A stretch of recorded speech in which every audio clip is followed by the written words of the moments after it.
My name is Shashank Randev. I'm the founder VC of an early stage fund named 100x.vc. We typically invest in very early stage businesses based out of India across sectors, providing them with seed capital at a very early stage and then helping them grow and access our network to move to the next level, which is a function of a Series A and follow on funding rounds. My personal background, I'm I'm an engineer by education, worked in multiple organizations, including education and IT, before becoming the founding member for a startup which got acquired by News Corporations. I've also worked with in setting up a PIO, Chamber of Commerce, and having worked in geographies like Africa, Middle East, and Europe, and hence some exposure in terms of cross-border business development. And today's objective, and I had a quick chat with Praveen, and I've also kind of attended the first session where I saw that large participants were from South Asian countries. And today's objective was, and as rightly pointed out by Anjali ma'am, is not just to look at fundraising in a holistic format, and not only equity, but also in some of cases debt funding, which would be more eligible or I think more relevant for some of the operating SMEs. While the presentation which I'm going to take you through is largely for early stage startups, but I think the basic principles remain the same for any stage, and in some cases get a little more detailed, but it's a function of which stage you're at. But at this point of time, I like to mention that I would encourage all the participants to stop me anywhere they feel like and ask me questions, and make it more contextualized for all of us, rather than me just going through a bunch of slides and then waiting to answer any questions towards the end. And I encourage this kind of behavior. So Meenal and Praveen, I hope you can help out on the same. And yeah, delighted to be here and looking forward to the interaction. So Shashank, I think then you can start with your main piece of how do SMEs and startups pitch for VC, and some of these principles can be obviously generalized for any level of investors. Right. As we have discussed, we need not restrict ourselves to only venture capital. Right. Yeah, it is more like a selling proposition that somebody can prepare for any of their investors that they look forward to. So over to you, Shashank. Sure. Just help me know if you guys can see the screen. Are you able to see the screen? Yes, yes. Okay, yes, please. Yes. Yes, sir. Yes. Great. So I've already talked about 100x.vc. We are an early stage SEBI registered fund, having invested in 70 companies over the last 2 years. We want to fund exceptional Indian founders. We come in very, very early. We've cumulatively raised 40 odd million over the last 2 years for our portfolio companies. And that's a little brief. So overall, I think the massive learning in the Indian ecosystem, I think, and for folks entering the Indian economy or Indian ecosystem, is to see that there have been multiple successful businesses emerged over the last 10 years, and there are a lot of mistakes being made, right? So there are case studies, there are examples which can be emulated and learned from, and I think that should be the beginning step for everybody here. And some of the, I think, core principles remain the same for any kind of investor. But again, yeah, some principles might be more relevant for for equity. And today's perspective is to kind of give you a sense of when we are evaluating companies. We typically don't invest in SMEs, but when we are looking at startups and some of the principles which most of the investors will not budge from. And I think one obviously is the ability of the founders to communicate the idea quite effectively, and showcase their maybe a great product or a great technology product into a business, right? Sometimes they fail to do that, and I think that's one of the reasons why they're not able to go to the next level, which is quite a common problem, and needs to be worked towards. Uh, the other thing, which I think the coherent uh, principle over here is that investors in any capacity want to invest in businesses which are scalable, right? And depending on the stage of the company and the amount of money they have in their balance sheet, right? If you're an early stage company, it is advisable not to build everything while everything can be built, right? The focus needs to be in terms of how you prioritize and which is a category leader or a space you want to kind of enter. So, for instance, as an example, when Amazon started way back in 1993, 94, they started with only selling books online, and today, obviously, they're doing a bunch of things.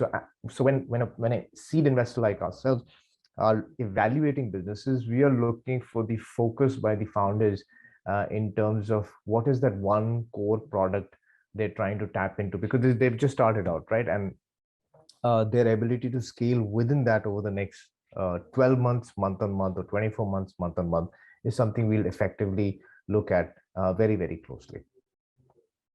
Uh, and I think the representation of the organization when you're setting up an early stage company is very, very important, right? So sometimes a lot of early mistakes are made, which are very, very expensive to the firm.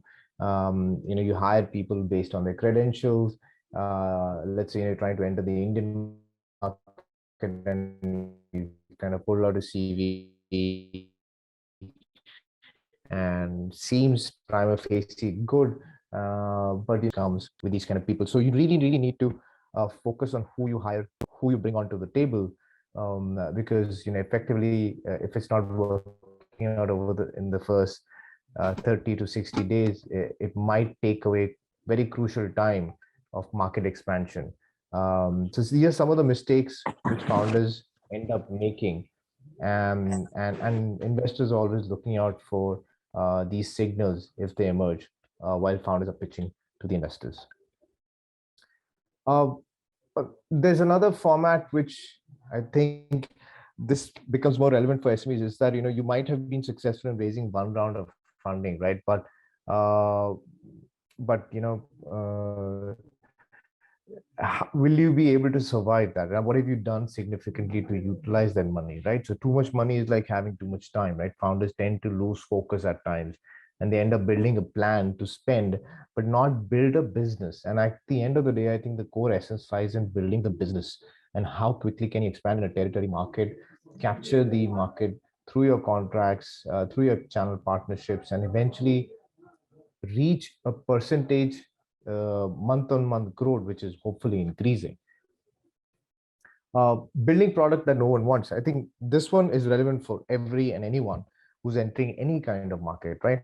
While the market in a particular country might be good for various reasons, whether it's a penetration of technology, cheap data, access to a larger population, non-consumption market suddenly becoming available to consume products and services.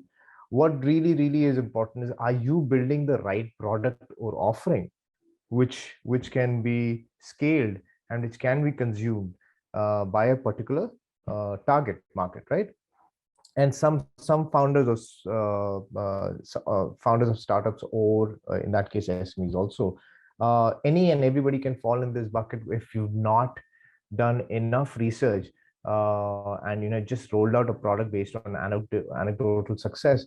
There's 100% chance that you will fail, right? So you need to do your research at your end in terms of understanding your customer, user, buyer, and client, and that should be very, very clear, particularly when you're entering a newer market, right? And because there's no point of building a product which is not required by people. And I think and these are basic concepts, but I think applicable, as I mentioned, to a lot of folks. And there is no respect or for money. You're not frugal, and you'll be surprised how many times we see great businesses come in, move in into a country, and then not being able to kind of stick to a particular timeline or just not managing budget, right? They spend recklessly on fancy office setups, customer acquisition with launch parties, promotions, advertising, branding, and doing additional hires, right? And the whole concept of growth hack or frugality seems to be a huge miss, right? So they don't plan ahead. In reality, they have no plan, right? And they believe that they are not accountable, right? And these are the things which, again, as investors, we are looking into every time we're speaking with a founder, even if it's for a 10-minute conversation, right? We're trying to understand on all these levels, do they have this mindset? Have they figured it out? And one is theoretical, the other is what they've planned out. There's a practical approach to it. These are all signs and signals which investors look for. Again, the objective is of today's conversation is what not to do when you're looking out and raising money, and some of the red flags which investors kind of always look out for. Then I think one of the key elements, and this is applicable for any type, any kind of business, is getting a large contract, a big customer very early on, right? And that creates a dependency. As many of you will understand, you're seasoned entrepreneurs, you've been doing businesses. There's a lot of work experience over here cumulatively, right? And everybody understands this concept, but yet many a times when you're entering a new geography, when you're entering a new market, and when you're not known in that segment, the urge or the need or the desperation, if I may say so, to kind of put your foot in the door and have a presence in the market gets you nervous, gets you desperate, and you end up maybe bagging a large contract and you want to hold on to it, which is not typically a great way of kind of creating a presence, right? So and very much in a startup, right? A startup typically gets choked serving a big customer. The more bigger the customer or the contract, the more time it will take to develop and deliver the product. Besides the fact that they will stunt your growth because you're now completely customizing your product or services to the big customer, over and above creating a financial dependency. So if you have an opportunity to enter and market, and again, this is very subjective, each business is different. This is strictly my opinion. But if you get an opportunity to onboard as many customers, right? As a very basic example, if somebody's trying to pay you $1,000 on one big customer, whereas you have 10 customers wanting to pay you, $20 each, I would recommend go for the $20 each, and then try and figure out how you can make $20 go to 50, 50 to 100, and then also the ability to move to other clients. The reason why I say this is because that 10 clients shows stickiness of the product, right? Or the adoptability of the product or the need of the product, right?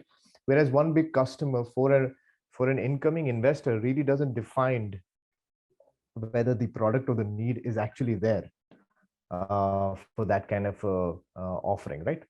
So always keep this in mind. We've also seen, I think this is again case on case, sector to sector, but we've seen like founders are not great at setting up teams.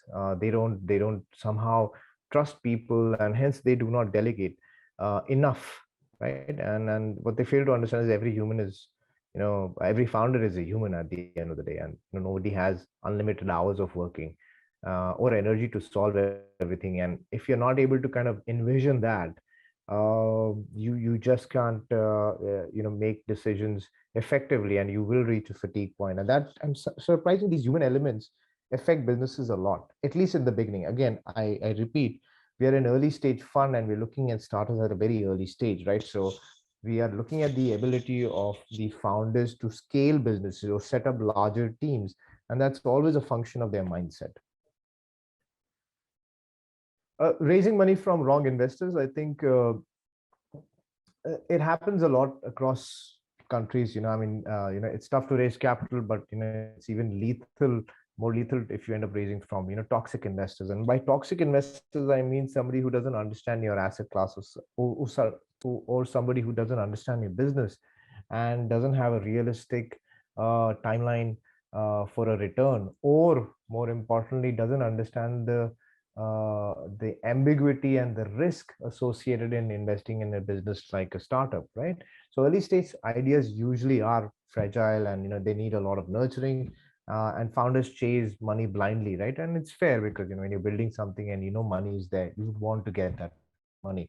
But once you reach the point, it's very difficult to differentiate. Should I take money from hypothetically a real estate builder who doesn't understand necessarily the asset class, or somebody who's invested in similar asset classes and helped the founders build businesses and move to the next level, right? Um, and that is very important. So your selection of your first investor or your lead investor is a very critical decision, right? And the founders equally need to pay attention and do their research when they are approaching investors. What kind of investors, why that investor would be good for their company, because this is a long term journey, not a short term 6 month old time frame journey. Founders are looking to generate income, not wealth. I think this is more prevalent to very early stage startups. When we are evaluating companies, we've seen a lot of founders, almost reaching a decision of investing in those companies and realizing that, the founders are planning to use 25% of the fund in their personal salaries, right? And that's a huge red flag for us, because at an early stage, we want founders to be building out businesses which are inherently creating value, right? Because they anyways hold equity, and the whole objective is, if you can build a valuable business, the value of that equity increases, and hence you're creating wealth, right? So wealth creation is more important at that stage rather than generating income, particularly so when you from a fundraise you're trying to do. Just to draw salaries is not something which we deeply appreciate, and that's a red flag, at least at our stage. Again, this slide is almost similar to the one which I talked about a few slides earlier. Too many revenue models, multiple directions, everyone is your customer, right? So you need to be very focused every time you're entering a market. You need to have the laser focus of which segment do you want to go after, because uh, uh, you know you can't be aping large corporate businesses by offering everything to everyone, which will not scale. You won't be building any expertise or any leadership position at all, right? And attempting to satisfy every customer, you'll end up burning up capital, which is not effective. And creating multiple products or SKUs will not help you in any way. So what will happen is, you'll end up becoming a bespoke services business, or a living debt startup, right? Nobody's going to fund those businesses. So you really need to understand what is your unique moat, your advantage, and then just focus on that whenever you're reaching out to a market, irrespective of your own um, respective country or an international market, right? Again, similar, they throw away money on buying technology and people for building world-class products. And I think, what is important is, if you can, get a customer validation for your minimal viable product, or in some cases like yours, having existing products and figuring out the initial traction or the stickiness the product has to offer in a new geography. And that is very important, rather than saying, I'm entering a market, let me buy an office, let me hire people and then start selling product, right? In today's digital day and age, I think there are multiple channels one could and should explore before actually physically parking themselves in a geography, right? And all those channels are quite available. It's a function of how much research we do, or how it's a function of, are we motivated enough to do it or not? Then obviously, I think these always come in nature and picture that there are cost and pricing issues, weak business model, and me too offerings. And this is something which seed stage investors look at. The brightest of the idea will fail if there is no visible plan to make money, right? So the so-called cool, unique, and noble idea out to change the world cannot survive by having perpetual losses, that too by the use of venture capital. So there has to be a visible path to profitability, and this is, I think, this is the same when you're picking up debt, or there are great firms now which are providing venture debt, right, to venture capital backed companies also. But everybody is going to look at whatever you're presenting from a perspective of, do you have a path to profitability, and have you thought about that, right? Because that is the most important piece. Another reason why businesses do not end up raising funding or do not raise capital is because there is no inherent moat or a unique IP or an advantage, or the businesses literally are not presenting any barriers to entry, right? So startups who product businesses and services can easily be replicated, find themselves amongst a lot of competition.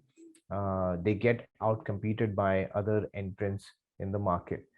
And some startups do not have any unfair advantages, right? So they are either a copycat of other big existing businesses with no unique value proposition, maybe just a price difference, or no direction to become a leader, right? And these startups will fail, and typically venture capital will stay away from these businesses, and hence, the idea is to identify the unique advantage that company or the startup brings onto the table.